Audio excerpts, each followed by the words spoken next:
하나님의 말씀 보겠습니다. 하나님의 말씀은 요한복음 1장 9절로 13절입니다. 요한복음 1장 9절로 13절. 우리 다 같이 한 목소리로 같이 읽겠습니다. 시작. 참 빛 곧 세상에 와서 각 사람에게 비추는 빛이 있었나니 그가 세상에 계셨으며 세상은 그로 말미암아 지은 바 되었으되 세상이 그를 알지 못하였고 자기 땅에 오매 자기 백성이 영접하지 아니하였으나 영접하는 자 곧 그 이름을 믿는 자들에게는 하나님의 자녀가 되는 권세를 주셨으니 이는 혈통으로나 육정으로나 사람의 뜻으로 나지 아니하고 오직 하나님께로부터 난 자들이니라. 아멘. 프랑스 소설가 기 드 모파상이라고 하는 이름 들어보셨어요? 소설가인데요, 단편 소설 중에서 제가 읽었던 아주 의미 있는 재미있는 소설이 있어서 소개시켜 드리려고 그래요. 제목이 목걸이입니다. 들어보셨어요? 들어보셨으면은 그러니까 읽어보셨으면 못 읽은 척 이렇게 좀 들어보시면 좋겠습니다. 여주인공이 마틸드라는 여자예요. 되게 예쁘고 매력적인 여자예요. 그래서 이 결혼 전에 마틸드는요, 호화로운 삶을 꿈꿔요. 모든 어떤 그 가진 사람들 가운데에서 같이 귀족들이 어울리면서 파티하는 삶을 꿈꾸는 굉장히 호화로운 삶을 꿈꾸는 여자였어요. 그러나 결혼 후에 현실은 그러지 못했어요. 그녀는 문부성 하급 관리와 결혼을 하게 돼요. 그러나 마틸드는 호화로운 삶에 대한 채워지지 않는 욕구 때문에 늘 그 결혼 생활에 불만이 많았어요. 그러던 어느 날 남편이 언제나 그 마음에 그런 빚진 심정이 있잖아요. 근데 그 장관님이 주최하는 화려한 파티 초대장을 받아가지고 와요. 그런데 마틸드는 기쁘지가 않아요. 왜냐하면 파티에 입고 나갈 옷이 없는 거예요. 그 귀족들이 어울리려면 정말 좋은 드레스가 필요한데 그런 비싼 드레스가 없어요. 그러니까 남편이 또 속이 상해가지고요, 그냥 자기 있던 모든 돈을 털어가지고 아내에게 정말 예쁘고 화려한 새 옷을 사줍니다. 그런데도요, 마틸드가요 기쁘지가 않아요. 만족스럽지가 않아요. 새 옷은 정말 좋았지만 언제나 쌍으로 가야죠. 새 옷에 어울리는 목걸이가 없는 거예요. 다 그 예쁜 드레스에 예쁜 목걸이가 한 쌍인데 목걸이가 없으니까, 그래서 마틸드는 자기 부자 친구를 찾아가요. 부자 친구에게 값비싼 보석 목걸이 하나를 빌립니다. 그제야 마틸드가 이제 기뻐하기 시작합니다. 예쁜 드레스에 화려한 목걸이를 걸고 장관님이 주최한 귀족들이 모이는 파티에 참석한 거예요. 그 저녁 화려한 파티에 마틸드는 단연코 최고의 인기를 누립니다. 그러나 황홀했던 순간도 잠깐뿐이었죠. 새벽이 되자 남편과 더불어 초라한 자기 집으로 돌아옵니다. 그리고 외투를 벗는 순간 정말 크게 절망하고 말아요. 분명히 목에 걸려 있어야 할 값비싼 목걸이가요 사라져 버렸어요. 부부는 막 미친 듯이 밤새도록 갔던 길 왔던 길 그리고 파티장 할 것 없이 다 찾고 또 찾습니다. 그러나 결국은 그 목걸이를 못 찾아요.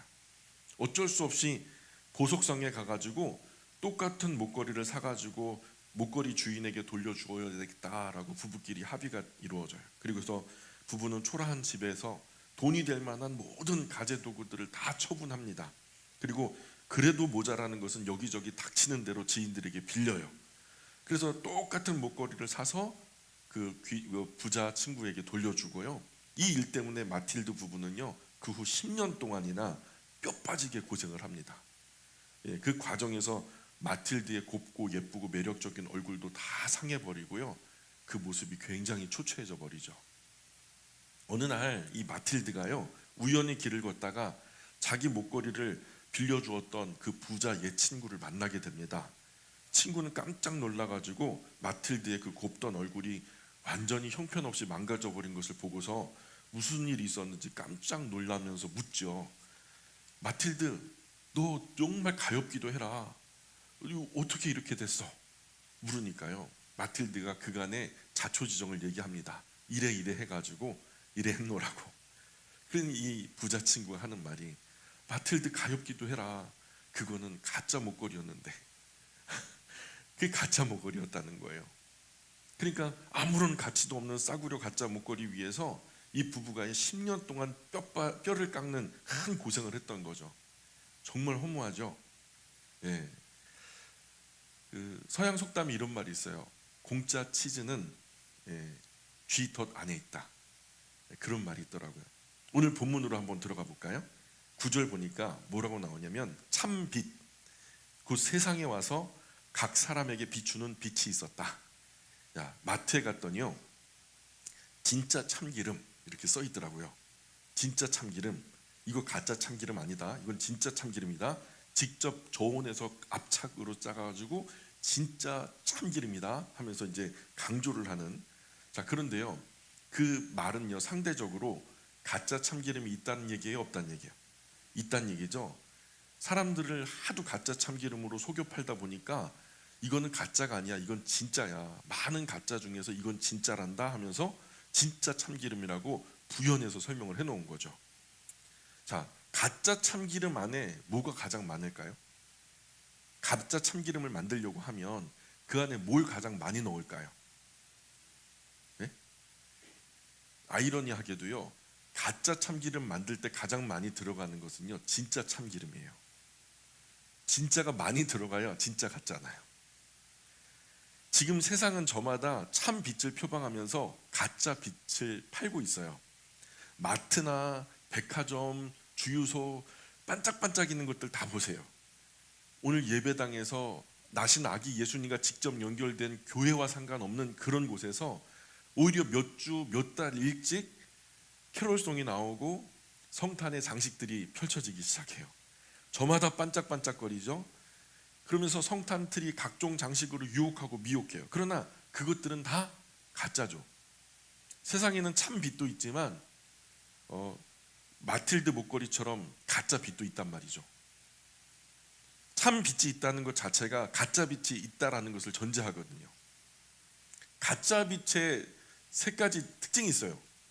가짜 빛은요, 첫 번째는 영원한 생명이 있을 것 같은 빛이에요. 영원한 빛이 있을 것 같아요. 그 안에 영원한 생명이 있을 것 같아요. 창세기의 하와도요, 사탄이 와가지고 이렇게 거짓말로 속여요. 사탄의 말 안에 참 빛이 있을 것 같았죠. 사탄의 말을 듣고 선악을 알게 하는 나무의 실과를 이렇게 가만히 보니까 사탄의 말대로 먹음직도 하고 보암직도 하고 하나님처럼 지혜롭게 할 만큼 탐스럽게도 보였던 거죠. 요한 1서에서도 이 똑같은 구도로요, 이 가짜 빛은요 세상 사람들에게 육신의 정욕과 안목의 정욕과 이생의 자랑이다 이렇게 가르쳐요. 가짜 빛에는요 생명이 있을 것 같죠. 그러나 결론은 없다는 얘기예요. 그런 가짜 빛은 우리가 아무리 가져도 결국 꺼지고 사그라져요. 영원히 갈 것 같아도 순간이란 얘기예요. 두 번째 가짜 빛은요 100년 미만에 그래서 사그라드는 빛이에요. 영원히 갈 것 같지만 결국 꺼져요. 100년 미만 동안의 유효한 빛, 유한한 빛이라는 거죠. 그러나 진짜 빛은 무한하죠. 영원히 꺼지지 않는 빛이죠. 요한복음 여러분 잘 아는 3장 16절 한번 볼까요? 요한복음 3장 16절 여러분 잘 아시니까 암송도 하실걸요? 한번 해볼까요? 하나님이 세상을 이처럼 사랑하사 독생자를 주셨으니 이는 그를 믿는 자마다 멸망치 않고 영생을 얻게 하려 하심이라. 자, 영생을 얻게 하려 하신다. 영생이 뭐죠? 영생을 얻게 하신다. 그 영생이 뭐냐고요? 영원한 생명. 영원한 생명이에요. 그것을 졸여서 영생이라고 말하는 거예요. 영원한 생명을 얻게 하신다. 영원한 생명. 우리 구주 예수님의 빛은 유한해요, 무한해요? 영원하죠, 무한하죠. 무한하다는 거예요. 이건 참빛이에요, 가짜 빛이에요? 참빛이라는 거예요. 세 번째, 결국 가짜 빛은요 영적인 죽음으로 가는 빛이에요. 깜빡 속아서 진짜 빛인 줄 알고 그것 따라가다가는요 결국 죽어요. 성경이 말씀하는 죽음은 두 가지예요. 첫 번째는 육체와 영혼이 분리돼요. 그러면 육체는 죽고요 영혼은 영혼을 보내신 이에게 돌아가죠. 왜냐하면 육체는 흙으로 빚었죠. 그러니 흙으로 돌아가요. 영혼은 어디서 왔죠? 하나님께 왔으니까 하나님께 돌아가는 거예요. 왔던 대로 돌아간다. 그게 첫 번째 죽음이에요. 두 번째 죽음은요, 하나님께 왔던 그 영혼이요, 하나님 없이 살았던 그 삶의 이유 때문에 하나님과 그 영혼이 분리되는 것을 둘째 죽음이라고 해요. 그래서 영혼과 이 하나님이 분리되면 죽는 거예요. 두 번째 죽음, 완전한 죽음이죠. 자, 보세요. 영혼과 육체와 영혼이 분리되면 영혼이 죽어요, 육체가 죽어요? 예? 영혼이 죽어요, 육체가 죽어요? 육체가 죽죠. 그래서 성경은 그것을 육체를 장막이라고 표현했어요. 임시 거처. 근데 이 100년 미만의 육체가 영혼에 잠시 깃들어 살았던 거죠. 그러나 육체와 영혼이 분리되면 육체가 죽어요. 그래서 육체를 위해서 사는 것은요, 가짜 빛을 보고 가는 거랑 똑같은 거예요. 영혼을 보고 살아야죠. 그 영혼은요, 영혼을 주신 분께 가거든요. 그런데 그 심판의 결과 그 사람 안에 참 빛이 없는 사람의 영혼, 참 빛이 없다라고 선언하시면 그 영혼은요, 하나님과 함께 할 수 없다라는 판결이 주어져 버려요. 그러면 하나님과 분리된단 말이죠. 그 영혼이 하나님과 분리되면요, 자, 영혼과 하나님이 분리되면 하나님이 죽어요, 영혼이 죽어요? 영혼이 죽어요. 성경은 그것을 두 번째 죽음, 완전한 죽음이라고 말해요. 세상 누구든 첫 번째 죽음에 자유로울 수는 없어요. 저도 죽고 여러분도 죽고 우리 모두 다 죽어요. 이건 자유로울 수 없어요. 한 번 죽는 것은 하나님이 정하셨대요. 이 하나님의 법칙이래요. 범죄한 이후에 그럴 수밖에 없는 상황이 된 거예요. 그러나 두 번째 죽음은요, 반드시 피해야 한단 말입니다. 두 번째 죽음은 절대로 맞이하면 안 되는 거예요. 그런데 이 가짜 빛은요, 두 번째 죽음으로 우리를, 완전한 죽음으로 우리를 유도하는 빛이에요. 유혹하고 미혹하는 빛이에요. 여러분, 까만 바다에 나갔는데요, 바다 그 수평선 끝에요, 막 별들이 바다에 내려와가지고 반짝반짝이는 거예요. 알고 보니까 그게 오징어 잡이 배래요. 까만 바다에 반짝반짝 별빛처럼 예쁜 그 집어등이라고 하는데, 집어등은 물고기를 모으는 집어등인데 굉장히 밝은 빛을 켜놓고요, 예, 이 집어등을 켜놓고 오징어를 잡더라고요. 자, 그래서 그 빛을 보고 엄청난 오징어 떼가 몰려들죠. 그러나 그 광명한 집어등 불빛을 보고 몰려들었다가는 어떤 일이 벌어질까요? 다 잡혀 초장에 찍혀 사람들 입에 먹힐 뿐이니라. 성경이 나오진 않지만 당연한 결과예요. 그러나 참빛은 달라요. 참빛에도 세 가지 특징이 있는데, 첫 번째, 참빛은요, 각 사람에게 비추는 빛이래요. 단체로 아니에요. 가족 단위도 아니에요.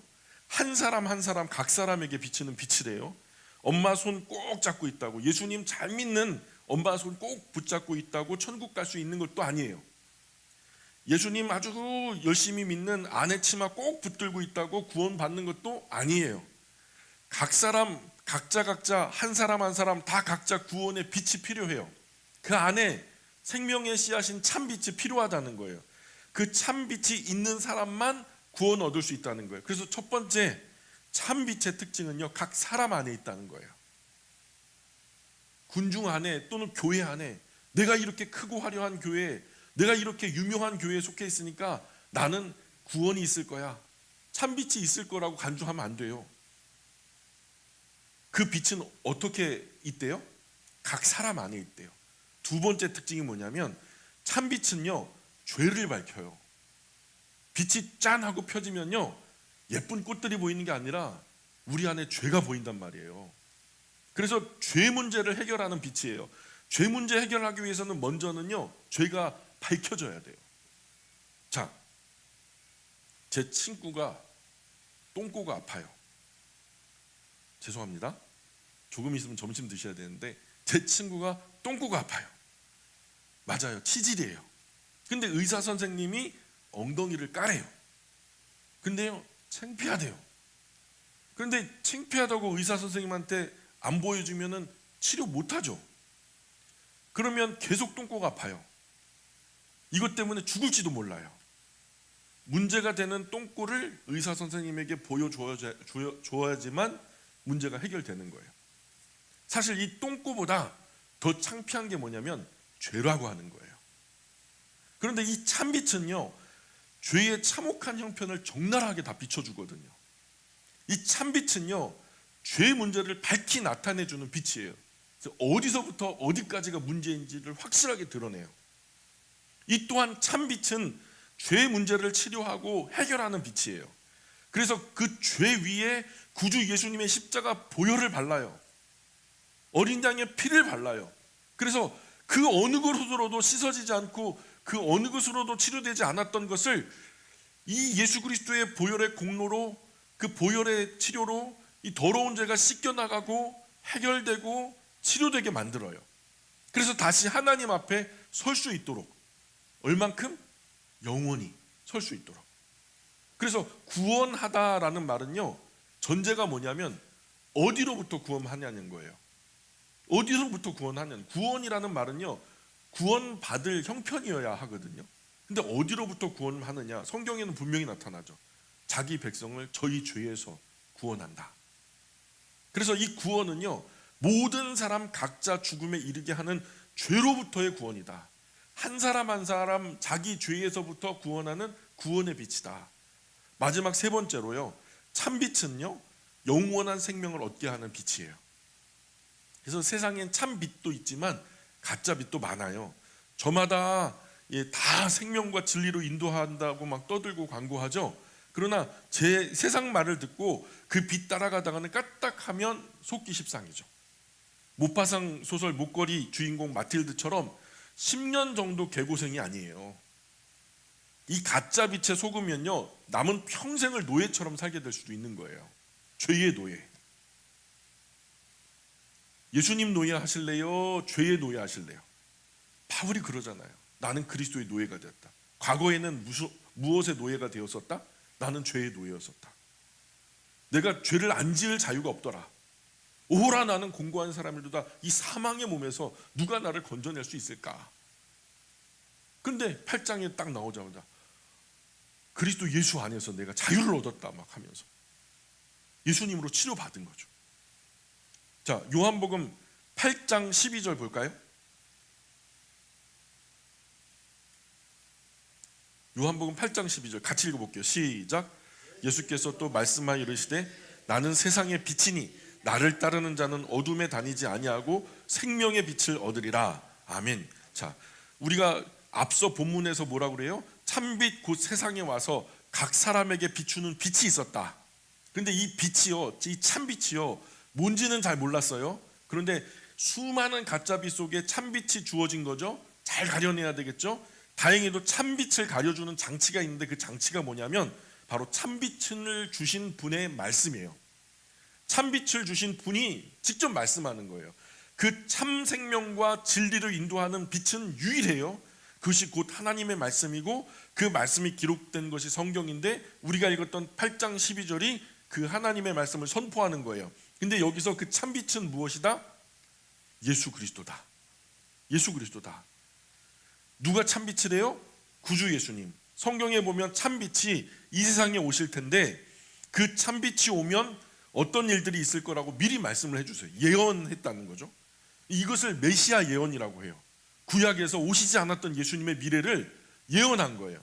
이사야나 스가랴, 미가 선지자 등등 여러 선지자의 입을 통해서 예언하고 심지어 시편 기자도 예수님이 오시면 어떤 일이 벌어지는지에 대해서 구구절절히 얘기했죠. 그래서 그 하나님 말씀과 예언에 비추어 보면 인류 역사에 그 선지자들의 말과 그 시편의 말들이 정확하게 일치되는 사람은, 정확하게 일치되는 존재는 딱 한 분, 바로 구주 예수님밖에 없었다는 거예요.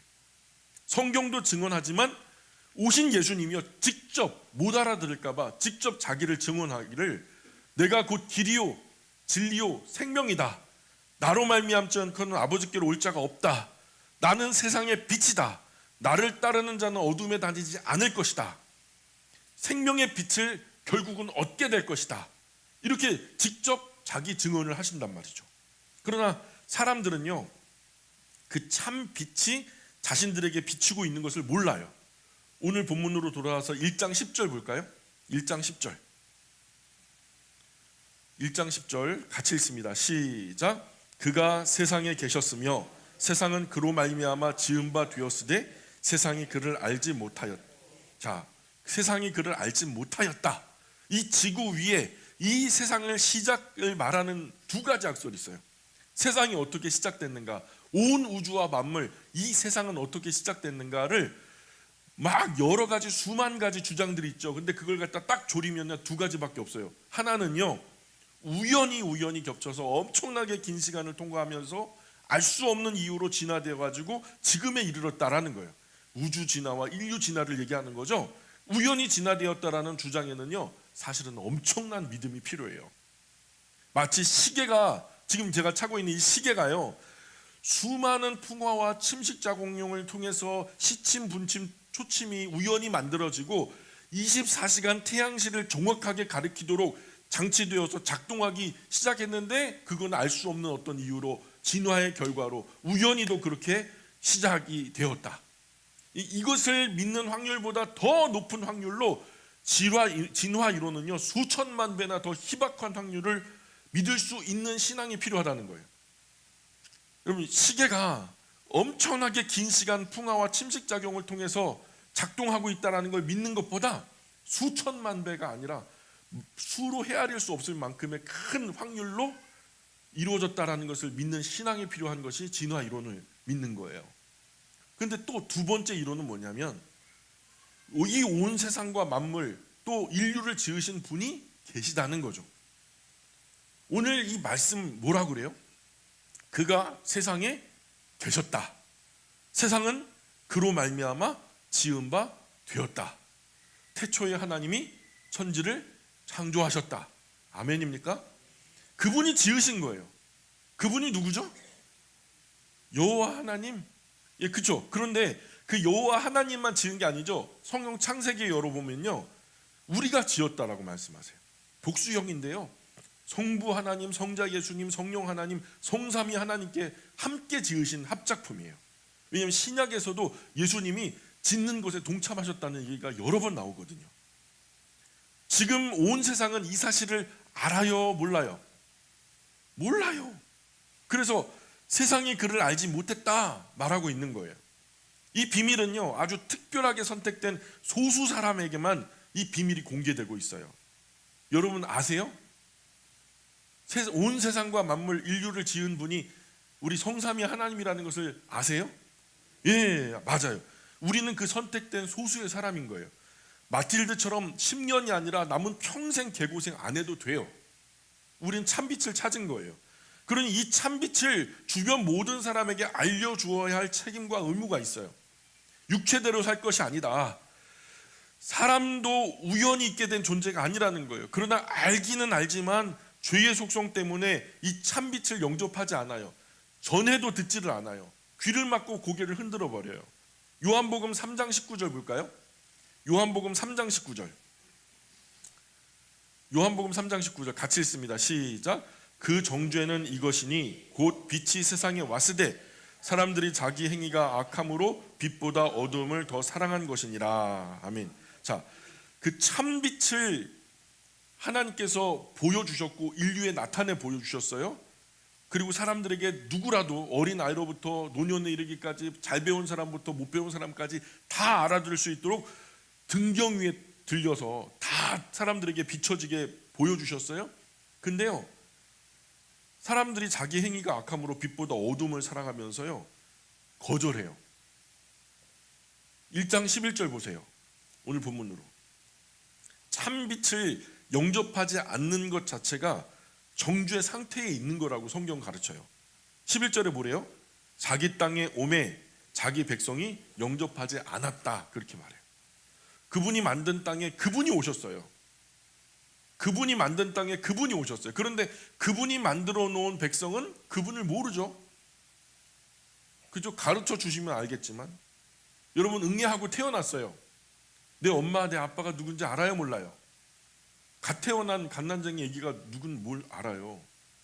나중에 유년 시절 초년 시절 지나면서요, 누군가 나에게 계속 잘해주고 계속 먹을 거 갖다 주고 입을 거 갖다 주고 치워주고 막 예뻐해주고 사랑해준단 말이죠. 어느 날 너 내가 낳은 거래요. 내 새끼래요. 그래서 알게 된 거지. 뭐 처음부터 태어나는 순간 나는 우리 어머니 김영숙 여사의 또 우리 아버지 이형용 어르신의 아들이다 이렇게 마음속에 인지하고 태어난 사람이 어디 있어요? 모르는 거예요. 모르는 게 당연한 거고요. 근데요, 알게 해 주셨어요. 깊은 사랑 가운데 생명을 주고 값주고 산 우리를 통해서 우리가 그분이 지은 바 되었다라고 이미 선언해 주신 거예요. 그런데요, 영접하지 않아요. 참, 왜 모를까요? 왜 온 세상과 만물을 짓고 그 위에 사람까지 자신의 형상으로 지어 살게 하신 그 주인공이 되신 창조주 하나님을 왜 모를까요? 왜냐하면 죄로 오염돼서 그래요. 오늘 본문 보세요. 자기 백성 가운데 오셨지만, 그리고 나타내 보여주셨지만 영접하지 않아요. 구주 예수님은 영접하면 그 참빛을 보게 됩니다. 알게 됩니다. 그러나 거절하는 거예요. 죄 문제가 해결되고 유일한 구원자 예수님을 만나게 되는데 그것을 거절하는 거예요. 그러나 거절하지 않고 영접한다면 어떤 일이 벌어지냐 볼까요? 영접하는 자, 곧 그 이름을 믿는 자들에게는 하나님의 자녀가 되는 권세를 주셨다. 영접하는 사람은 곧 구주 예수님을 믿는 사람이래요. 구주 예수님 믿는 사람은 곧 하나님 자녀가 되는 권세를 주시니까요. 그래서 우리는 하나님을 아버지라 부르죠. 성경은 이것을 이렇게 말해요. 1장 13절 보세요.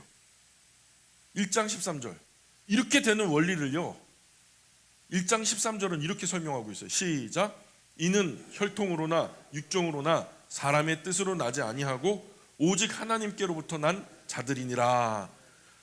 자녀는요, 보통 부모님 집에서 사는 게 정상이에요.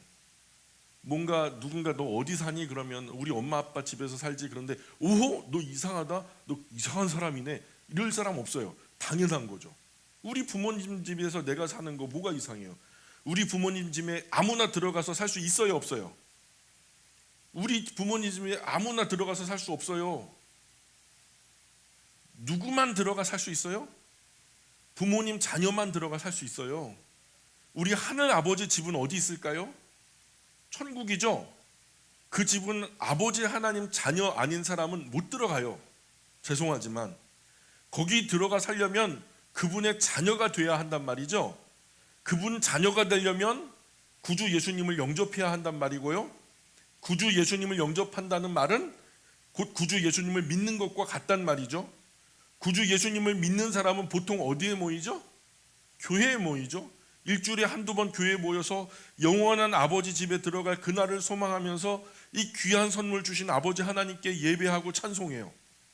이 참빛을 기념하는 성탄이 진짜 성탄절이에요.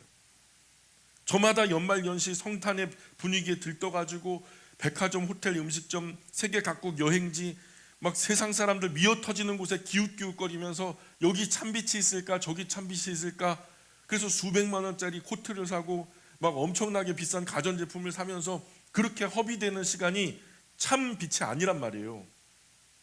집어등 보고 모였다가 잡혀 고추장에 찍혀 먹히는 오징어처럼 가짜 빛 보고 따라갔다가는 마귀밥 되기 쉬워요. 성탄절에 참 빛을 가진 하나님의 자녀는 어디 있는 것이 맞을까요? 1번 침대, 2번 백화점, 3번 예배당. 예배당. 그래서 참 구원의 빛을 주신 아버지 하나님께 예배하는 자리에 있어야 맞는 거죠. 참빛의 사람들, 참빛을 가진 사람들은요, 말구유 앞에 모이는 거예요. 아기 예수님 탄생하신 그 자리, 목자들과 함께 초라해요. 원래 그 자리가 세상 가장 하층 계급의 사람들이 목자들이었거든요. 그 화려한 왕실이 아니에요. 지푸라기로 대충 얼기설기 꾸며놓은 초라하기 짝이 없는 그 자리. 남은 평생 이 땅의 가족과 함께, 또 영원한 가족과 함께 참 빛과 참 생명 안에서 행복과 만족 가득한 복된 성탄 되시기를 구주 예수님의 이름으로 축복합니다. 자, 우리 옆에 계신 분들에게 이런 마음을 담아서 참빛 하나하나 다 담고 있는 우리 사랑하는 영원한 가족들을 향해서 우리가 축복하면서 인사할 수 있었으면 좋겠어요. 메리 크리스마스, 복된 성탄 되세요. 시작. 메리 크리스마스, 복된 성탄 되세요. 메리 크리스마스, 복된 성탄 되세요.